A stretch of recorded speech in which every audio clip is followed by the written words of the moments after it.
Salam müəllimlər, axşamınız xeyir olsun. Mən bu gün MİQ və sertifikasiya bağça imtahanına hazırlaşan müəllimlər üçün mövzu 9, yəni məktəbəqədər təhsilin sonunda uşaqlarda formalaşdırılan səriştələrdən danışacağam. Yəni burada səriştələr 3 təsnifatda qeyd olunubdur və hər təsnifatın da 5 səriştəsi var və bu səriştələrin də məktəbə hazırlıqda əldə etdiyi bacarıqlar qeyd olunubdur ki, yəni bu səriştələr var bu uşaqlarda və həmin səriştələrə görə müəyyən bacarıqlara malikdirlər. Belə ki, Belə ki, yaradıcılıq. Yaradıcılıq qeyd olunub ki, əşyalardan qeyri-adi formada istifadə edir. Məsələn, uşaqlar belə deyək də, bağça dövründə nələr edə bilər? Ən çox əl işləri hazırlaya bilər ki, məsələn, şam qozasından bir uşaq tovuz quşu hazırlaya bilər. Yəni müxtəlif detalları birləşdirərək tovuz quşu hazırlaya bilər. Bu o deməkdir ki, o yəni yaradıcılıq, yəni kreativlik irəli sürür və qeyd olunan, yəni əlində olan müəyyən bir əşyadan, əlində olan müəyyən bir detaldan yeni bir əşya hazırlaya bilər, yeni bir oyuncaq hazırlaya bilər və ya material hazırlaya bilər. Bu onun artıq kreativliyindən irəli gəlir. Daha sonra tənqidi təfəkkür. Tənqidi təfəkkür bildiyi və yeni informasiya arasında eynilik və fərqləri müəyyənləşdirir. Adı üstündə təfəkkür ümumiyyətlə nədir? Eyniliyi və fərqləri müəyyənləşdirmək. Yəni oxşar və fərqli cəhətləri müqayisə etmək. Yəni tənqidi təfəkkür budur. Daha sonra problem həll etmə. Yəni problemin həlli ilə bağlı ehtimallar irəli sürə bilər. Yəni əgər hər hansı bir problem varsa, yəni uşaqlar burada müəyyən belə deyək fikirlər irəli sürə bilirlər, müəyyən ehtimallar irəli sürə bilirlər. Adi məsələn, hər hansı məşğələ keçən zamanı müəllim hər hansı bir problem qoyur ortaya. Uşaqlar bununla bağlı müəyyən fikirlər irəli sürür. Bu da yəni problem həll etmədir.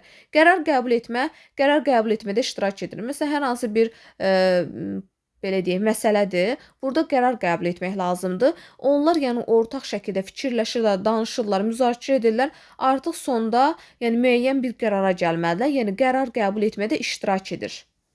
Məsələn, qrup şəklində hər hansı bir məsələdir. Burada yəni qərar qəbul etmək lazımdır. Yəni sonda onlar fikirlərini ümumiləşdirib qərar qəbul etməlidirlər. Burada artıq həmin prosesdə bu uşaq iştirak edir.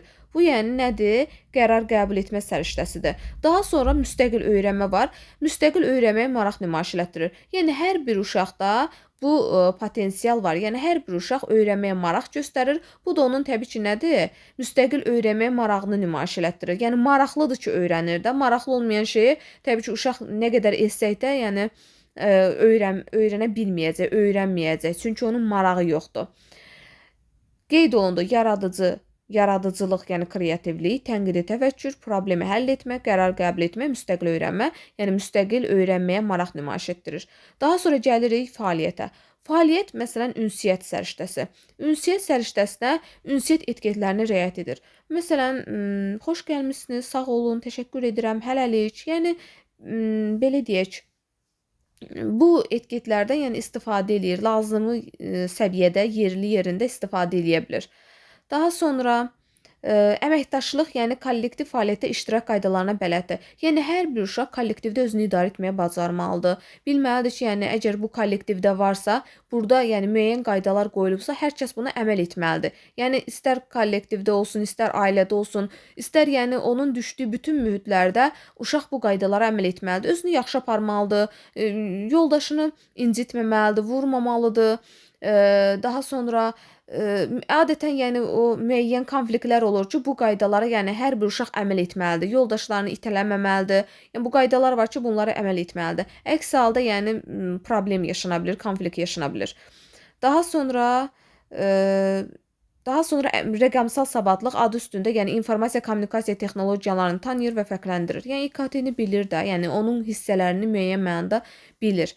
Müasir dövrdə də aydın məsələdir ki, uşaqlar yəni telefonu da bilir, kompüteri də bilir, gedirlər orada oyunlar oynayırlar. Yəni ki, onlar üçün əlçatandır. Daha sonra informasiya savadlığı, informasiya barədə ilkin bilgilərin malik olduğunu nümayiş etdirir. Yəni ki, nəyisə soruşanda, belə deyək, uşaq çətin bir vəziyyətdə qalmır, yəni. Demək olar ki, bir çox informasiyalardan bağlı məlumatlıdır. Yəni onun üçün qeyri-adi olan, qaranlıq olan bir məqam olmur, yəni.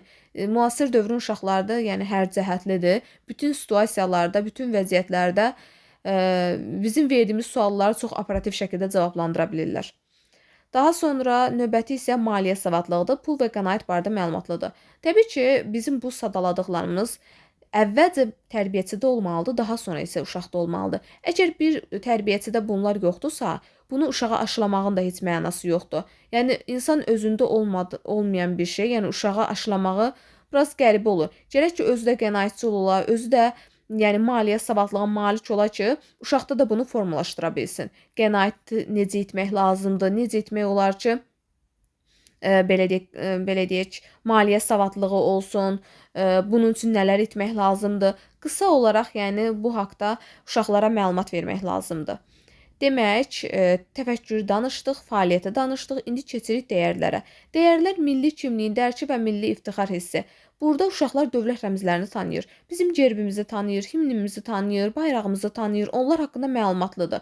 Yəni əgər belə bir situasiyalar çıxsa qarşınıza, bilin ki, söhbət dəyərlərdən gedir. Daha sonra fəal vətəndaş mövqeyi, yəni yaşadığı bölgə və ölkə haqqında məlumatlıdır.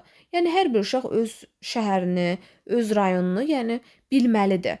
Öyrətməliyik. Özdə yüksək səviyyədə öyrətməliyik. Olur da, məsələn, hadisədir. Uşaq, məsələn, Allah uzaq eləsin, itə bilir, yəni evdən çıxır, qayıtmır və ya da azır. İndi belə müəyyən situasiyalar yaşana bilər. Yəni bu halda uşaq öz ərazisini tanısa, öz yaşadığı bölgə haqqında məlumatlı olsa, itdiyi halda, yəni kənardakı insanlara yaxınlaşa bilər və ya da kənardakı insanlar tək uşaq görən kimi tez yaxınlaşırlar. Soruşa bilərlər ki, harda yaşayırsan, sənin valideynlərin hardadır? Yəni artıq o ərazini desə, yəni həmin istiqamətə də uşağı apara bilirlər və ona dəstək ola bilirlər.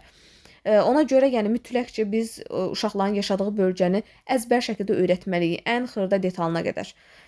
Çünki yəni hadisədə hər an hər şey ola bilər. Daha sonra şəxsi və sosial məsuliyyət, davranış mədəniyyəti haqqında məlumatlıdır. Yəni uşaq yəni davranış mədəniyyətinə malik olmalıdır. Olduğu bütün ortamlarda özünü idarə etməyə bacarmalıdır. Səliqə səhmanlı olmalıdır, hörmətli olmalıdır, nəzakətli olmalıdır. Ən əsası özünü idarə etməyə bacarmalıdır. Daha sonra demokratiya və insan hüquqlarına hörmət, insan hüquqları barədə təsəvvürə malik olmalıdır. Yəni dostlarına hörmət etməlidir, müəlliminə hörmət etməlidir. Yəni onların hüquqlarını pozmamalıdır. Bu formada yəni belə deyək də bacarıqlara malik olmalıdır. Daha sonra mədəni müxtəlifliyə hörmət, mədəni müxtəliflik barədə məlumatlıdır. Yəni irqindən, cinsindən asılı olmayaraq uşaqlar bir-birlərinə belə deyək, hörmət etməlidirlər. İstər oğlanlar olsun, ya qızlar olsun, ya məsələn hər hansı başqa dindən olsun, başqa etnik qrupdan olsun.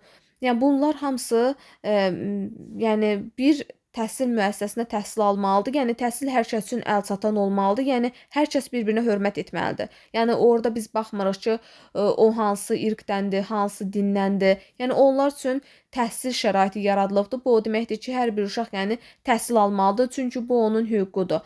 Burada yəni bu məsələn qız və ya oğlan belə bir ayrı-seçkilik etməməliyik. Hər kəsə bərabər yanaşmalıyıq və onların hüquqlarını qorumalıyıq və uşaqlar da bu belə deyək də bacarıqlara malik olmalıdırlar və bunları tətbiq etməyə bacarmalıdırlar. Yəni məktəbə hazırlığın sonunda artıq uşaqlar bunlara sahib olmalıdırlar. Onlar artıq yaşadığı bölgə haqqında məlumatlı olmalıdır, ünsiyyət qaydalarını, ünsiyyət etiketlərini bilməlidir, dövlət rəmzlərini tanımalıdır. Əgər bir uşaq məktəbə hazırlığı bitiribsə, o mütləq ki, yəni dövlət rəmzlərini bilsin, mütləq. Yəni bunlar hamısı nədir? Bizim uşaqlara ötürdüyümüz və öyrətdiyimiz bacarıqlardır. Yəni səriştələrdir. 3 təsnifat oldu: təfəkkür, fəaliyyət və dəyər və onun 3, yəni 5-5 səriştələri oldu və hər səriştənin də müəyyən qarşısında bacarıqları oldu. Dərsimiz bu qədər. Ümid edirəm ki, hər şey aydın oldu. Əgər hər hansı qaranlıq qalan məqam olsa, şərh bölməsinə yazıb soruşmağı unutmayın. Sağ olun, özünüzə yaxşı baxın.